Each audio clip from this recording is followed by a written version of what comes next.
பெண்களோட பாதுகாப்பை ஸ்ட்ராங் பண்றதுக்காக மாடர்ன் ஃபெசிலிட்டிஸ் இருக்கிற வாகனங்களும் நவீன உபகரணங்களும் தொழில்நுட்ப சாதனங்களும் அலாட் செய்யப்பட இருக்கு. ஆல்ரெடி உமன் சேஃப்டிக்காக செயல்படுற அமைப்புகளுக்கு அடிஷனல் ஸ்ட்ரென்த் அண்ட் சப்போர்ட்டா இந்த சிங்கப்பெண் படை செயல்படுங்கிறத மீண்டும் வலியுறுத்தி சொல்ல விரும்புறேன்.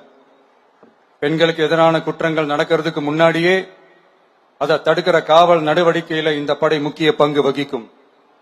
ஃபீல்ட் ஒர்க்ஸ் அண்ட் பிரிவென்டிவ் ஆக்ஷன்ஸ்ல இந்த படை ஈடுபடுறதால அனைத்து மகளிர் காவல் நிலையங்கள் எல்லாம் வழக்கு விசாரணையிலும் குற்றவாளிகளுக்கு தண்டனை வாங்கி தர்றதிலையும் இன்னும் அதிக கவனம் செலுத்த முடியும்.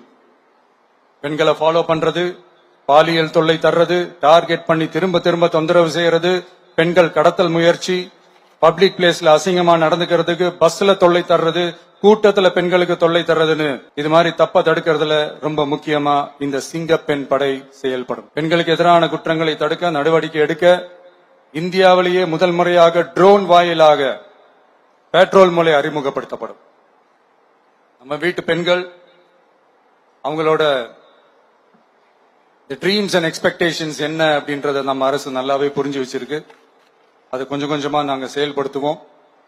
உங்களுக்கான மரியாதையும் தான், உங்களுக்கான அந்த கண்ணியமும் தான் நம்ம அரசினுடைய highest and most important priority.